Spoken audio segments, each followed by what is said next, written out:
बोल news headquarter.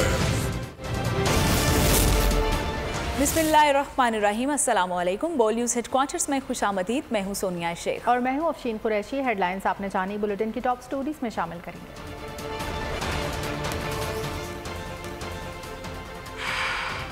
समंदरी तूफान मजीद ताकतवर, कितनी इमारतें मखदूश, पीडीएम सरबराह का मुतालबा क्या, मिनी बजट का इंदिया, बड़ी ईद की बड़ी तैयारियां और मुख्तलिफ धुनों पर फ्लूट परफॉर्मेंस। बुलेटिन का आगाज करेंगे। सबसे पहले आपको बताएंगे कि समुद्री तूफान बिपरजॉय मजीद ताकतवर होने लगा है। कराची से 500 किलोमीटर की दूरी पर है। समुद्री तूफान कराची नहीं आएगा मगर शहर कायद पर जोर का असर दिखाएगा। मौसम का हाल बताने वालों ने आगाह कर दिया। महकमा मौसमियात के मुताबिक समुद्री तूफान 12 घंटे के दौरान शुमाल मगरिब की जानिब रुख कर गया है। तूफान के मरकज और अतराफ में 150 किलोमीटर फी घंटे की रफ्तार से हवाएं चल रही हैं। 35 से 40 फीट लहरें बुलंद हो रही हैं और समुद्री तूफान 15 जून को केटी बंदर और भारतीय गुजरात के दरमियान से गुजरेगा। मुल्क भर में बारिशों का सिलसिला जारी रहेगा। कराची में बुध और जुमेरात को बारिश का इम्कान है। तूफान के बायस क्लाउड ब्रस्ट जैसी सूरत हाल होगी और समुद्र का पानी बदीन के साहिली इलाकों में भी दाखिल हो सकता है। बदीन और सजावल के साहिली इलाकों में मिट्टी के तूफान ने साहिली इलाकों को अपनी लपेट में ले लिया है और बदीन के साहिली इलाकों से लोगों की नकल मकानी भी शुरू करवा दी गई है। कहीं पर दरमियानी और कहीं पर तेज बारिश मुतवक्की है कराची। समंदरी तूफान कराची नहीं आएगा मगर शहर कायद पर अपना जोर दिखाएगा। बिपरजॉय मजीद ताकतवर होने लगा। पाकिस्तानी साहिली इलाकों में बेचैनी, बिफरे तूफान का पानी बदीन और ओरमाड़ा की रिहायशी आबादी में दाखिल। तूफान कराची के जुनूब से 500 किलोमीटर दूरी पर पहुंच गया। बहिरा अरब में बनने वाला तूफान ठट्ठा के करीब से गुजरेगा। तूफान शुमाल मशरिक की जानिब मुड़कर जुनूब मशरिकी सिंध के इलाके केटी बंदर से टकराए। डिस्ट्रिक्ट का जो साहिली पट्टी है वहाँ के करीब से गुजरेगा तो जाहिर है वो इलाका फिर कराची की निस्बत ज्यादा मुतासर होगा। वहाँ पर तेज हवाएं और ज्यादा तेज बारिश का इम्कान है। कराची में बुध और जुमेरात को बारिश का इम्कान है। तूफान के बाइस क्लाउड बस्ट जैसी सूरत हाल होगी। महकमा मौसमियात के मुताबिक तूफान के अतराफ 35 से 40 फीट ऊंची लहरें चल रही हैं। समंदर का पानी बदीन और ओरमाड़ा के साहिली इलाकों में दाखिल। बदीन के साहिली इलाकों से लोगों की नकल मकानी जारी। बदीन और सजावल के साहिली इलाकों में मिट्टी के तूफान ने साहिली पट्टी को लपेट में ले लिया। मुतवक्का बारिशों के पेश नजर वजीर आला के अहकामात के बावजूद इकदाम ताखीर का शिकार हैं। शहर में 38 बड़े और 500 से छोटे नालों पर नकासी आब के मसाइल का खदशा है। शाहराह फैसल, शाहराह पाकिस्तान, राशिद मिन्हास रोड, नागन चौरंगी समेत मुतादिद शाहराह तालाब बनने और मुतादिद नशेबी इलाके डूबने का खतरा है। कमिश्नर कराची के अहकामात के बाद महदूद पैमाने पर बिलबोर्ड्स हटा दिए गए। शाहराह फैसल समेत दीगर अजला में भी भारी भरकम बिलबोर्ड्स न हटाने के बाइस हादसात का सबब बन सकते हैं। सिंध हुकूमत ने कराची समेत 8 अजला के डिप्टी कमिश्नर से मुमकिना मुतासिरा इलाकों से आबादी को महफूज मकाम पर मुंतकिल करने के लिए तफसीलात मांग ली। तूफान से कराची और सिंध की पूरी साहिली पट्टी मुतासर होने का खदशा। वजीर आला सिंध सैयद मुराद अली शाह ने अगले 3 से 4 दिन बहुत अहम करार दे दिए। कहा कराची में आधे घंटे में 60 मिलीमीटर बारिश की पेशगोई है। क्लाउड ब्रस्ट जैसी सूरत हाल हो सकती है। शहरी जहां है वहीं रुक जाएं, सफर से इज्तनाब करें। हुकूमत ने अपना होमवर्क मुकम्मल कर लिया। अव्वलीन तरजीह 60,000 से ज्यादा आबादी का इनखला है। कराची में 70 इंतहाई खतरनाक इमारतों से लोगों को निकाला जाएगा। 14 जून से तामीरात रोक दी जाएं। जो इन्होंने प्रिडिक्ट किया है वो कह रहे हैं कि तकरीबन आधे घंटे में 60 मिलीमीटर बारिश यानी 2.5 इंच के करीब बारिश आधे घंटे में होगी। ये एक क्लाउड बर्स्ट वाला सिस्टम होगा। तेज हवा चले और तेज बारिश हो, बिला वजह घर से ना निकले। अगर ये पूरा नॉर्थ ईस्ट टर्न ना करे तो फिर तो पूरा सिंध का साहिल, इवन कराची का कुछ हिस्सा इसके डायरेक्ट वो आई ऑफ द स्टॉर्म में आ सकता है। 14 और 15 ये 2 दिन ज़्यादा सीवियर हैं।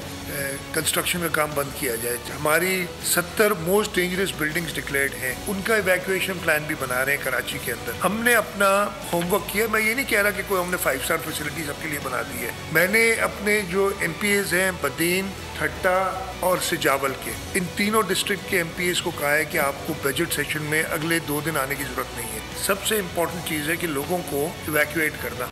बुलेटिन में आगे देखिए मौलाना का मुतालिबा क्या? समुद्री तूफान बिपोरजोय से निपटने के लिए पाक फौज अलर्ट। कोर कमांडर कराची ने रात गए बदीन में हंगामी कॉन्फ्रेंस की है। डीजी रेंजर सिंध और जीओसी हैदराबाद समेत फौजी और सिविल इदारों के जिम्मेदारान भी शरीक हुए हैं।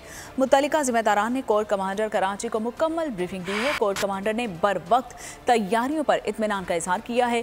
मुमकिन खतरे से निपटने के लिए तमाम वसाइल बरूए कार लाने की हिदायत जारी कर दी गई है। पाक फौज के दस्ते रेस्क्यू के लिए मुख्तलिफ मुकामात पर पहुँच चुके हैं। किसी भी सूरत में आवाम को अकेला नहीं छोड़ें। समुद्री तूफान बिपोरजोय से निपटने के लिए पाक फौज अलर्ट हो गई है और कोर कमांडर कराची ने रात गए बदीन में हंगामी कॉन्फ्रेंस की है। डीजी रेंजर सिंध और जीओसी हैदराबाद समेत सिविल और फौजी इदारों ने जिम्मेदारान शरीक हुए हैं और मुतल्लिका जिम्मेदारान ने कोर कमांडर कराची को मुकम्मल ब्रीफिंग दी है। कोर कमांडर ने बरवक्त तैयारियों पर इत्मीनान का इजहार किया है।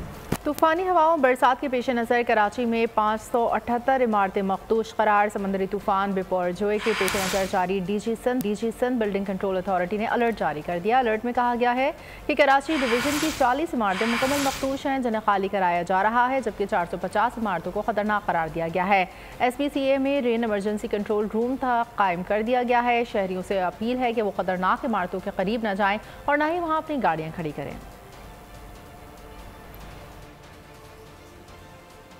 मुमकिन तूफान बिपोरजोय के असरात साहिली पट्टी पर नमूदार होना शुरू हो गए हैं। कैटी बंदर के समंदर में तुगयानी पर यूसी महल के 2 देहात ज़ेरे आब आ गए हैं। गोच रईस अहमद अली जत और गोच हयात जत में पानी दाखिल हो गया है। देहातों में पानी दाखिल होने से मकीन शदीद परेशानी में मुब्तला हैं। भारत में तूफान बिपोरजोय से खतरनाक सूरत हाल पैदा हो गई। भारतीय रियासत महाराष्ट्र में रत्नागिरी के साहिल पर खड़े कई अफराद बेरहम मौजों की नजर हो गए।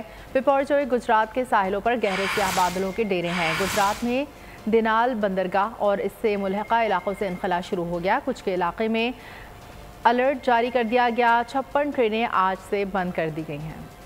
मुल्क की सियासत का रुख करें और आपको बताएं कि मेयर कराची के इंतखाब की जंग कौन किसके संग।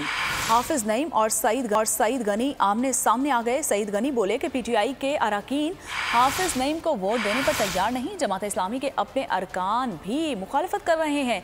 हाफिज नईम का जवाबी वार कहा। PTI के चेयरमैन और सूबाई और मुकामी क़यादत ने मेयर के इंतखाब में जमात इस्लामी की गैर मशरूत हिमायत का ऐलान किया है।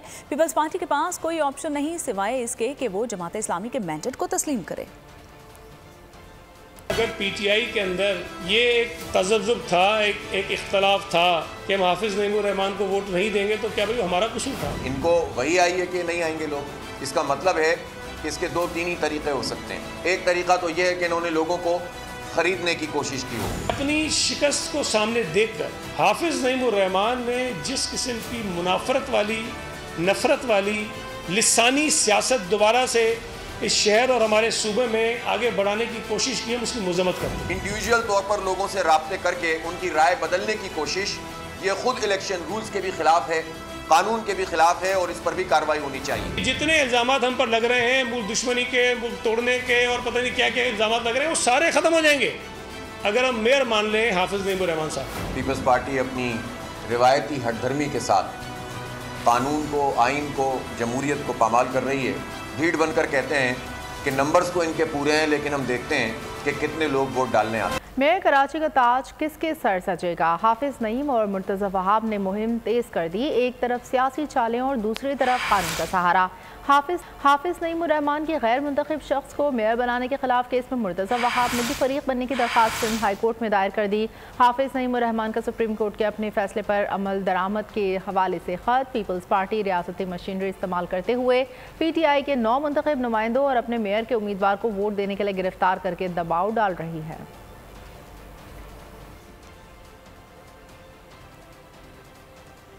हैदराबाद में पीपल्स पार्टी का मेयर बिला मुकाबला मुंतखब हो गया है। इलेक्शन कमीशन PP के काशिफ शोरों की कामयाबी का नोटिफिकेशन आज जारी करेगा। काशिफ शहरियों के मसाइल हल करने के लिए पुरअज़्म है। उनका कहना है कि वो शहर में नाजायज़ कब्जे ख़त्म करवाएंगे, सड़कों की तामीर व मुरम्मत पर खुसूसी तवज्जो देंगे, तफरीही मुकामात को बहाल करेंगे, जबकि जारी मनसूबों की तकमील भी तरजीह होगी। इंशाल्लाह हम पूरा करेंगे। हम पहले कोशिश करेंगे कि हैदराबाद में जो जगह जगह पे इंक्रोचमेंट है, ट्रैफिक में रुकावट डाल रही है, खलल डाल रही है, तो हम उसको रिमूव करेंगे और सड़कों को हम वाइडिंग करेंगे। और दूसरा, हम तफरी मकामों को वापस बहाल करेंगे, जो ऑनगोइंग स्कीम्स हैं उनमें काम करेंगे। जितने पार्क्स रह गए हैं मुख्तलिफ़ एरियाओं के, वहाँ पे छोटे बड़े पार्क्स को वापस बहाल करेंगे। तो इंशाल्लाह हम लोगों को तफरी भी फराहम करेंगे और सड़कें और ट्रैफिक का निज़ाम भी हम बेहतर करेंगे। उसके बाद हमारी स्कीमें जो साफ़ पानी की चल रही है, जो मौजूदा दौर में अभी तक उनमें कुछ पे काम मुकम्मल हो चुका है, बाकी पे काम होना बाकी। सरबराह पीडीएम ने 9 मई के जिम्मेदारान को सख्त सजा देने का मुतालिबा कर दिया। मौलाना फजल रहमान का कहना था कि पीटीआई पर पाबंदी का फैसला तो अदालत ने करना है। मेरे ख्याल में तो ये पार्टी होनी ही नहीं चाहिए। पीटीआई हुकूमत ने मुल्की मईशत ज़मीन बोस कर दी है। पीडीएम हुकूमत की नाकामी का एतराफ़ करते हुए कहा कि पहले भी कहा था कि इस मईशत को अगली हुकूमत कैसे संभाले, ये दोबारा आई तो कोई दोस्त मुल्क पैसा देने को तैयार नहीं। ताख़ीर से इंतखाबात का फैसला पार्लियामेंट को करना है। हुकूमत ने मुल्की मईशत को रहमी के साथ ज़मीन बोस किया। अपने आप को सादिक और अमीन कहता है। कोई दोस्त मुल्क अगर दोबारा उसके आने के इम्कानात हैं तो एक पैसा भी पाकिस्तान को देने के लिए तैयार है। सीपैक मंसूबे को फ्रीज किया गया, एक बैनुल-अक़वामी एजेंडे के तहत फ्रीज किया गया। फैसला तो अदालत ने करना है। मेरी नज़र में तो इस पार्टी को होना ही नहीं चाहिए। 9 मई को होने वाले वाक़यात और रियासती इदारों पर हमला करने के वाक़यात को तारीख का सियाह बाब करार दिया। इस तरह के फितने की बेखनी होनी चाहिए और सख्त से सख्त इक़दाम उठाने चाहिए। इलेक्शन ताख़ीर से होते हैं तो वो फैसला पार्लियामेंट ने करना है। इलेक्टेबल्स के बगैर जीत कर दिखाएंगे। सियासत को 1000 खानदानों से निकालकर 24 करोड़ अवाम में लाना चाहता हूँ। पाकिस्तान में पार्टियों के कारकुन को इज्जत नहीं दी जाती। यहाँ कारकुनों का काम सिर्फ दरिया बिछाना और नारे लगाना है। इनको इक़्तिदार में भी हिस्सा नहीं मिलता। काफ लीग के सदर चौधरी सरवर की लाहौर में मीडिया से गुफ्तगू। कहा तारिक बशीर चीमा पार्टी से नाराज़ नहीं है। काफ लीग में शमूलियत इख्तियार करने वालों को खुशामदीद कहते हैं।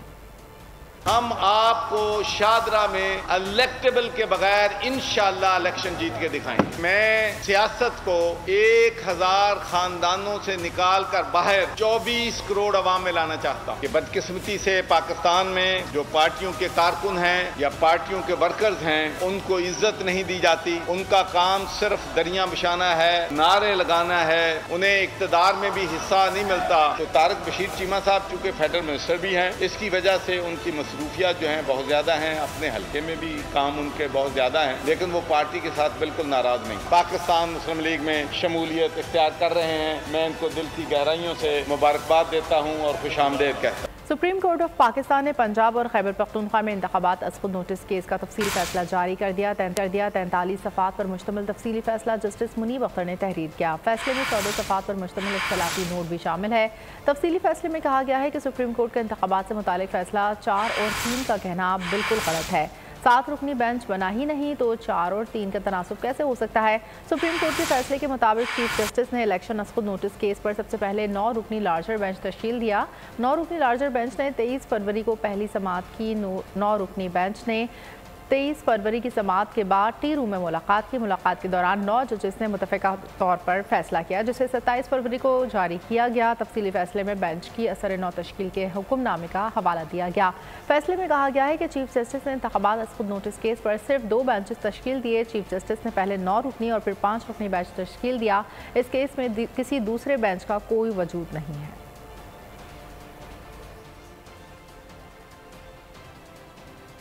पंजाब इलेक्शन नजरसानी केस की समाअत आज चीफ जस्टिस उमर अता बंदयाल की सरबराही में 3 रुकनी बेंच करेगा।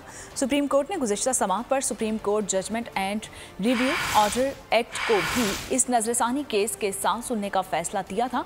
हुकूमत ने चीफ जस्टिस उमर अता बंदयाल की सरबराही में 3 रुकनी बेंच पर तहरीरी तौर पर एतराज़ात भी दाखिल किए थे। लार्जर बेंच की तश्कील की हुकूमत की जानिब से इस्तदा की गई थी। आज होने वाली समाअत इस हवाले से इंतहाई अहम समझी जा रही है।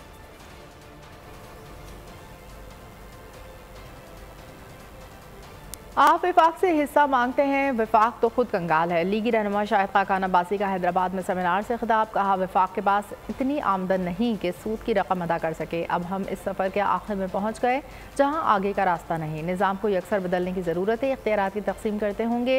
मिफ्ता इस्माइल का कहना है कि 1% अशराफी की पाकिस्तान पर हुकूमत है।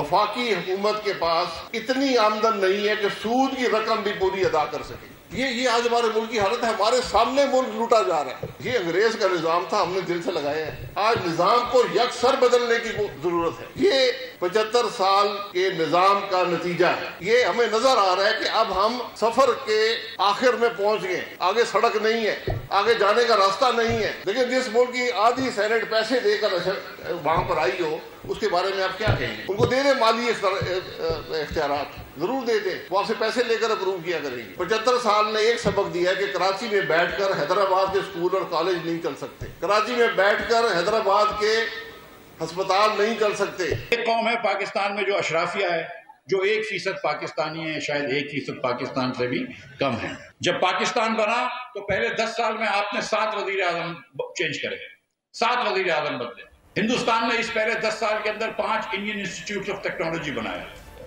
वज़ीर ख़जाना इसहाक डार ने आइंदा हुकूमत के लिए मिनी बजट का इंदिया दे दिया है। कहा, जो भी नई हुकूमत आएगी वो फाइनेंस बिल में तरमीम कर सकती है। अगस्त तक हमारे पास वक्त है, इलेक्शन बर वक्त होंगे।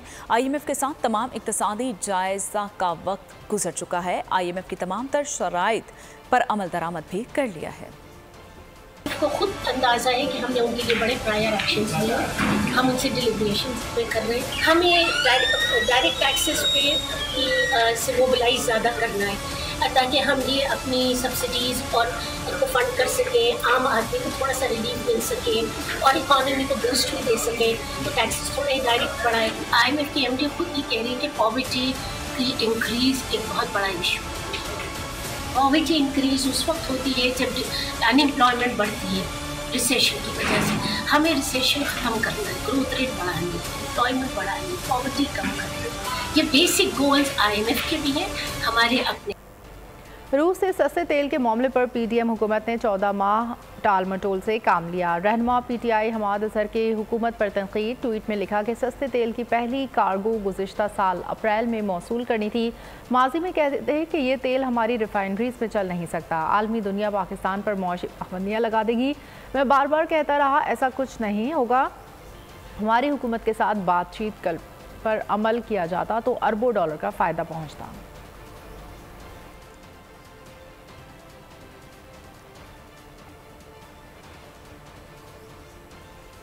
स्टेट बैंक ने मॉनेटरी पॉलिसी का ऐलान कर दिया। शरह सूद 21% बरकरार। महंगाई को कंट्रोल करने के लिए स्टेट बैंक इकदाम कर रहा है। स्टेट बैंक के मुताबिक अप्रैल और मई में महंगाई के एदाद-ओ-शुमार 38% बुलंद सतह पर रहेंगे और जून और इसके बाद इसमें कमी आने का इम्कान मौजूद है। सख्त ज़री मौक़िफ़ और मुल्की और गैर मुल्की यकीनी कैफियत और बैरूनी खातों पर मुसलसल दबाव है। 2023 में GDP शरह नमू खासी सुस्त और 0.3 हो गई है, जो 2022 में 6.1% थी। ज़राई शोबे की नमू गुज़श्ता बरस के मुकाबले में कमज़ोर रही है। ताहम गन्ने और गंदम की बम्पर फसलों और गल्लावानी के शोबे में मजबूत नमूने कपास और चावल की फसलों को सैलाब से होने वाले नुकसानात की बड़ी हद तक तलाफ़ी करती है।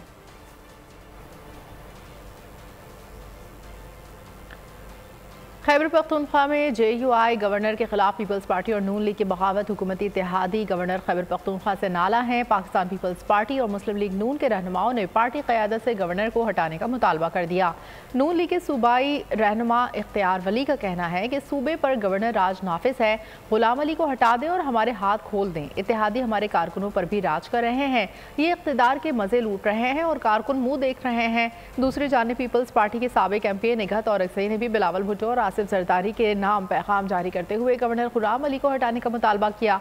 कहा, हम गवर्नर राज नहीं मानते, जियालों पर गवर्नर हाउस के दरवाजे बंद हैं, गुलाम अली को हटाया जाए।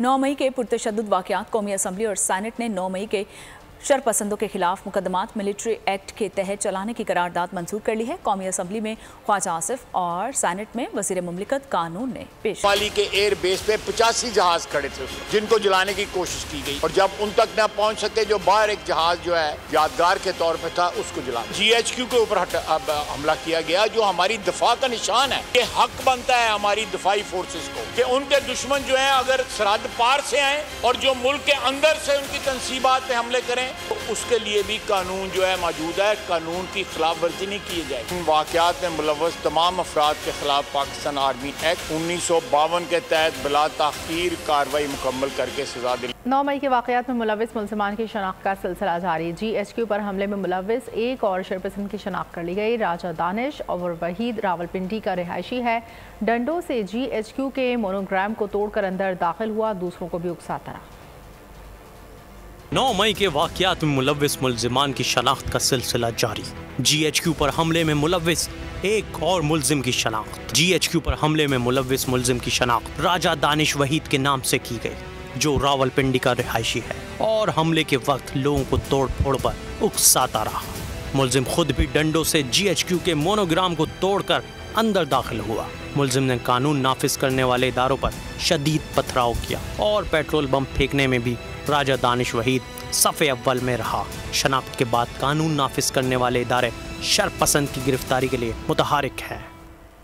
पाकिस्तान से प्यार, पाक फौज को सलाम। कौमी क्रिकेट टीम के सितारों का फौज पाकिस्तान और शोहदा को खिराज अकीदत। शोहदा की हुर्मत पर कोई आंच नहीं आने देने का अज़्म किया।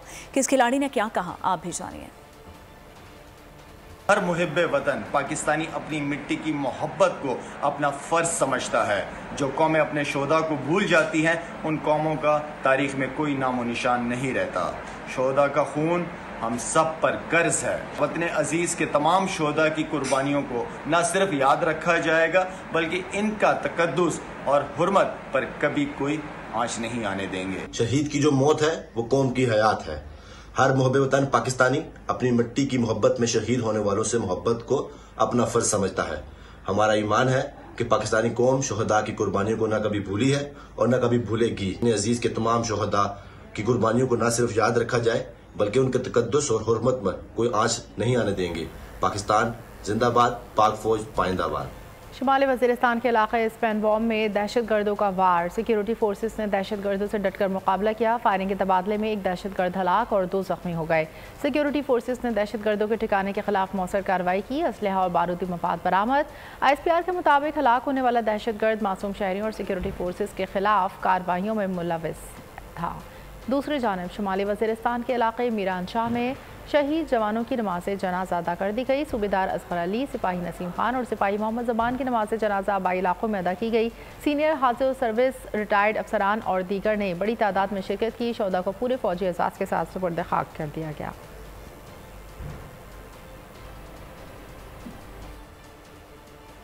खैबर पख्तूनख्वा पुलिस ने आइंदा माली साल के बजट में 103 मिलियन रुपए की डिमांड कर दी है। बजट तखमीने का ड्राफ्ट भी तैयार कर लिया गया है। ड्राफ्ट महकमा खजाना और वजारत दाखिला को इरसाल कर दिया गया है। पेशावर से नवाब शेर। दहशत गर्दी से लड़ने के लिए जदीद हथियार तलब। खैबर पख्तूनख्वा पुलिस ने सूबाई हुकूमत से 103 बिलियन रुपए बजट का मुतालबा कर दिया। इन 103 बिलियन में हमारे पास तकरीबन जो सेटल्ड डिस्ट्रिक्ट्स हैं उसका बजट 75 बिलियन बनता है जो हमने एस्टिमेट्स बनाए हैं, और जो NMDs है उसका 27 बिलियन बनता है। रवां साल जदीद असलहा की खरीदारी पर 1 बिलियन जबकि गाड़ियों को बुलेट प्रूफ बनाने पर 1.4 अरब रुपए लागत का तखमीना लगाया गया है। चीज़ें जो खैबर पख्तूनख्वा पुलिस अगले माली साल 23-24 जो माली साल इसमें जो ख़रीदना चाहती है, ट्रांसपोर्ट, जो हमारी गाड़ियां हैं, गाड़ियों की बुलेट प्रूफिंग है, इस हवाले से हमने 23-24 माली साल के लिए 1.4 अरब रुपए का एस्टिमेट बनाया है जो हम सूबाई हुकूमत को भेज रहे हैं। बजट में थानों की मुरम्मत के लिए भी फंड्स तलब किया गया है। चेयरमैन पीटीआई की मजीद 10 मुकदमात में जमानत मंजूर। जुडिशल कॉम्प्लेक्स इस्लामाबाद में पेश हुए 30,000 मुचलकों के एवज जमानत मंजूर कराई। डेरा गाजी खान में दर्ज मुकदमे में 14 दिन के लिए हिफाजती जमानत मंजूर। इस्लामाबाद हाई कोर्ट ने इदारों में बगावत पर उकसाने के केस में इमरान खान की पूरी जमानत 1 लाख रुपए के मुचलकों के एवज 3 जुलाई तक मंजूर कर ली। अदालत ने फैसला सुनाते हुए पुलिस को चेयरमैन पीटीआई की गिरफ्तारी से रोक दिया। अदालत ने मुलजिम को केस में शामिल तफ्तीश होने की भी हिदायत कर दी।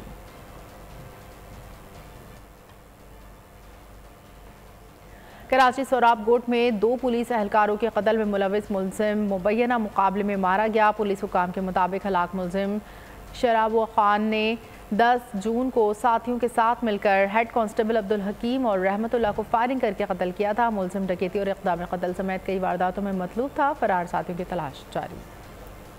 बड़ी ईद की बड़ी तैयारी, शहरी भी मिशन मंडी पर निकल पड़े। गाय, बैल, बकरे और ऊंट शहरियों की तवज्जो का मरकज बन गए। खरीदार व्यापारियों की जानिब से इंतहाई ज्यादा कीमतों के मुतालबे से परेशान, भावताव का सिलसिला जारी।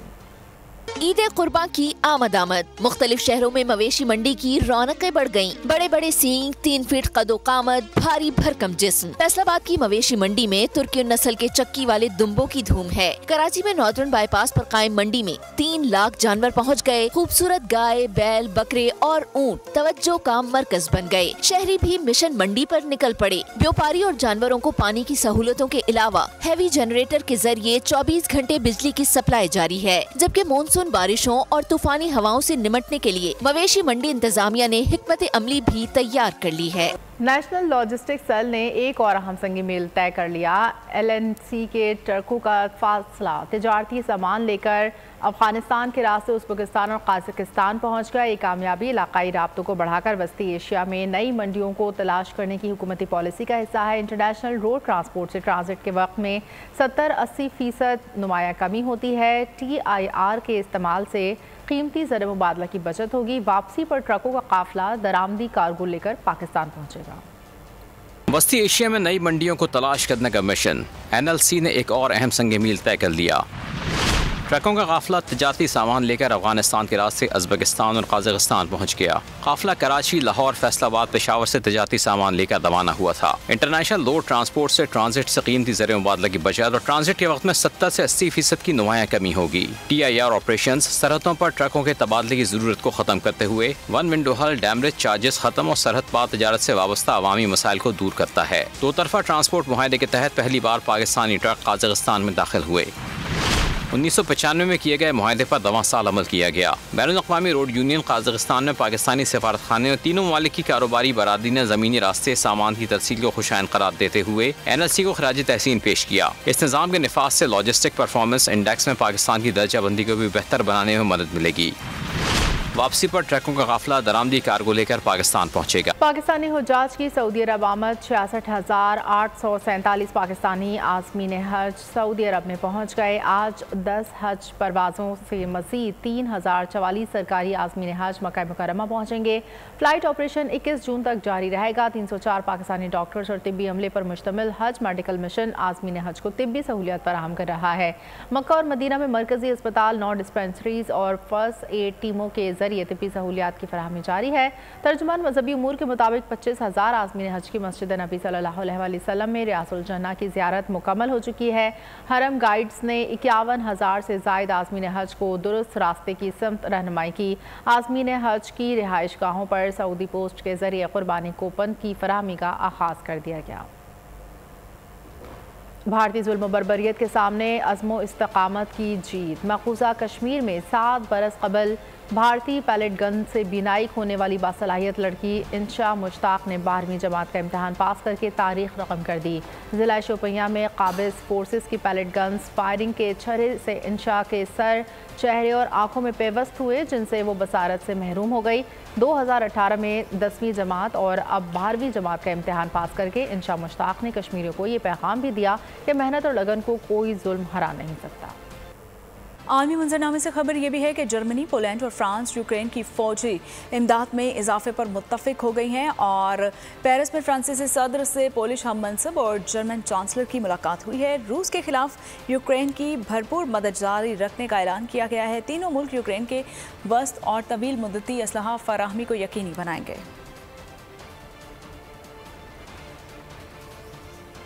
और एशियन क्रिकेट के एमर्जिंग कप के लिए पाकिस्तानी वुमेन टीम तैयार कर ली गई है। कप्तान फातिमा सना कहती हैं कि टीम के पास खुद को साबित करने का बेहतरीन मौका है। कोई भी टीम टूर्नामेंट में आसान नहीं होती। हर खिलाड़ी की कोशिश है कि भरपूर मेहनत करें और अपना मुकाम बनाएं।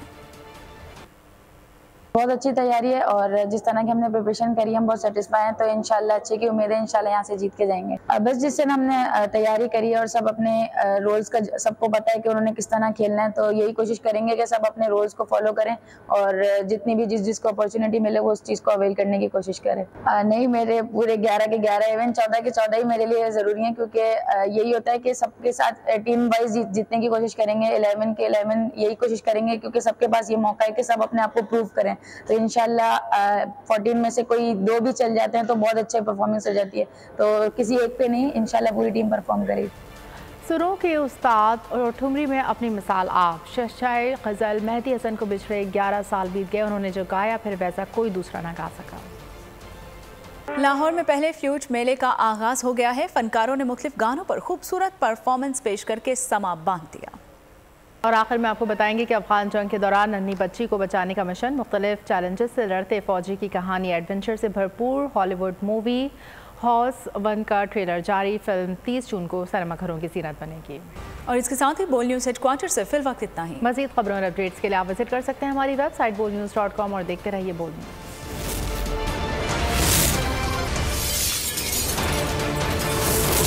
News headquarter.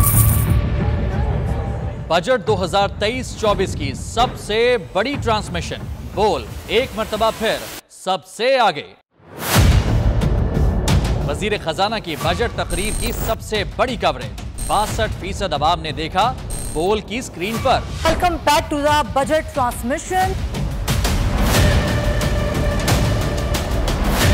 सबसे बड़े पैनलिस्ट और रिपोर्टर्स की बड़ी टीम ने बजट के लम्हे लम्हे की अपडेट से किया बाखबर अपनी आवाम को। गुजरात में यूं कह रहा हूं कि एक तरफ ये ख्वाहिश है कि लोगों को रिलीफ दी जाए, क्योंकि इलेक्शन सर पर है, तो कोई ऐसा बजट दे जो पॉपुलिस्ट हो। क्योंकि बोल रखता है खबर के हर पहलू पर नजर। बोल है सबसे आगे, सबसे पहले।